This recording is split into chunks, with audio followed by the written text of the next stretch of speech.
Hey, so if you've ever wanted to really master a new skill but found yourself getting stuck, well, you're in the right place.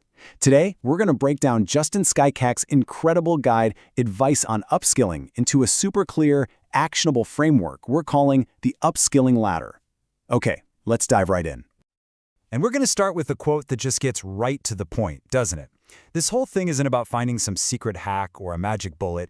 It's just a straight-up acknowledgement that real, honest-to-God progress comes from that focused, intense work that, let's be honest, we are all experts at avoiding.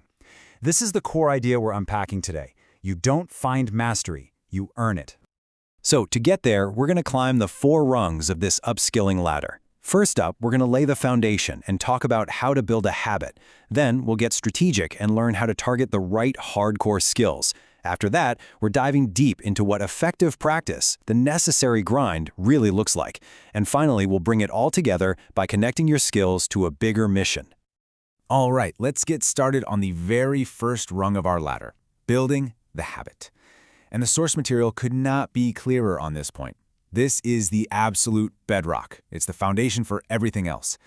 Without a consistent habit, any attempt to learn something new, no matter how excited you are, is probably going to fall apart before you even really get started. Now I love this slide because it offers such a powerful reframe. If you're struggling to get started, the argument here is that it's not a character flaw. You're not lazy. You just haven't automated the behavior yet. So the initial goal isn't to be the best or to do the hardest thing possible. The goal is just to show up. That's it. So at first, it's actually strategic to pick something fun, something easy, just to get that ball rolling and build some momentum. So how do you actually do that? Well, the source gives us 3 brilliant, super practical steps.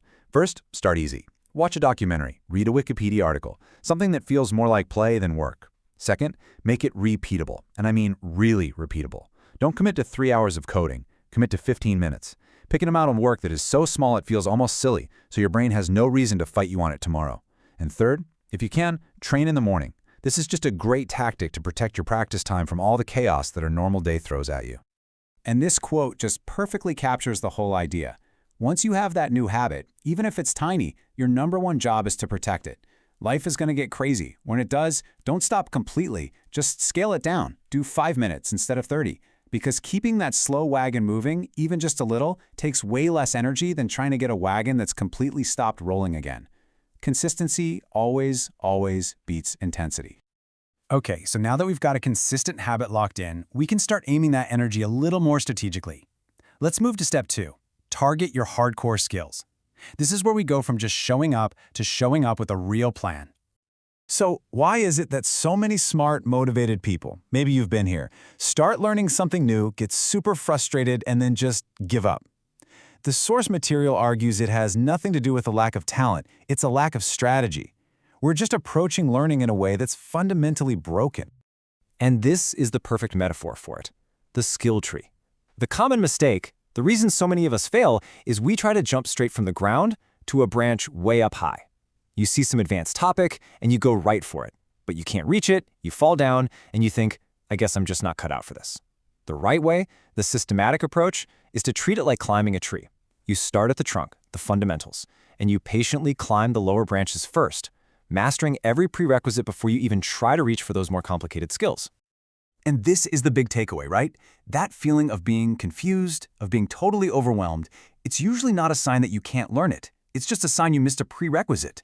It's like starting a TV show in the middle of season 4. You wouldn't blame yourself for being confused. You'd know you missed the first 3 seasons. Learning is exactly the same. When you have the right foundation, something that seems impossible can suddenly click into place, and you think, wait, that's all it is? So, what skills should we be targeting? Well, the source recommends this powerful combination of 4 pillars. Get these down, and you'll have a huge advantage. First, domain expertise, so you actually know which problems are important enough to solve. Second, math, so you can model those problems and solutions. Third, coding, which gives you the power to actually build the solution yourself. And fourth, communication, so you can explain what you've built and why it matters. Any one of these is valuable. The combination, it's pretty much a superpower. And one last absolutely critical point for this section. You have to know the difference between consuming and producing. You can't learn to swim by watching videos of the Olympics. At some point, you got to get in the water. Passively watching tutorials feels productive, I know, but it's not where the deep learning happens.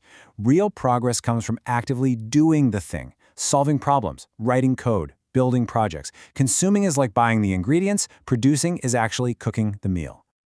All right, we have our habit, we have our target skills, now we get to the heart of mastery, the toughest but most important rung on the ladder. Step 3, embrace the necessary grind. This is all about the quality of our practice and what really effective training feels like. So the gold standard for this kind of training has a name. It's called deliberate practice. And let's be really clear about what this is. It's mindful, focused repetition. You're working on stuff that's just a little bit beyond what you can currently do, which means, yes, you're going to make mistakes, and you're intensely focused on fixing those mistakes. And look at the last part of that definition. It requires effort, and it is not inherently enjoyable. The motivation comes from getting better, not from having fun.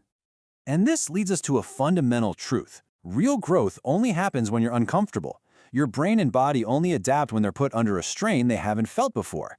That feeling of being slow or confused or even a little dumb while you're learning something new, that's not a sign you're failing. That is the physical sensation of your brain building new connections. That discomfort is the feeling of transformation. This leads to another huge mental shift. We have to throw out this idea that ability is some kind of superpower that's just waiting to be unlocked. A better analogy is Iron Man, not Spider-Man. You don't just get bitten by a radioactive spider and wake up with powers. No, you are in the garage day after day, piece by painful piece, building your suit. Skill isn't found, it is built. And this just nails the point. Look, enjoyment isn't the enemy, but it's not the main goal when you're trying to make maximum progress. Deliberate, focused, uncomfortable practice, that's the first-order optimization. That's the thing you have to do. After you've done that, then you can try to make it as enjoyable as you can. Fun is a great supplement to hard work, but it is never a substitute for it.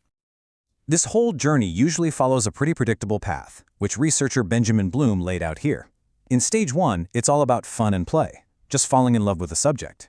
But to really get good, you have to enter stage 2, intense, tough skill development, usually with a coach who is focused on your performance. That's the grind. The trap so many people fall into is they try to jump from the fun of stage 1 right to the creative freedom of stage 3. But if you skip the hard work of stage 2, you never actually get there. Okay, this brings us to the very top of the ladder. You've built the habit, you've targeted your skills, you've embraced the grind. So, now what? What's it all for? Step 4 is to unify with a mission.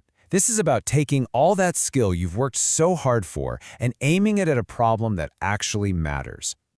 Once you start committing serious time to a project, picking the right problem is everything. The source points out 2 classic ways people get this wrong. First, you pick a problem where the key stuff you need, the data, the tech, it just doesn't exist yet. Your vision is basically impossible right now. The second failure mode, you solve a problem that, well, nobody actually cares about.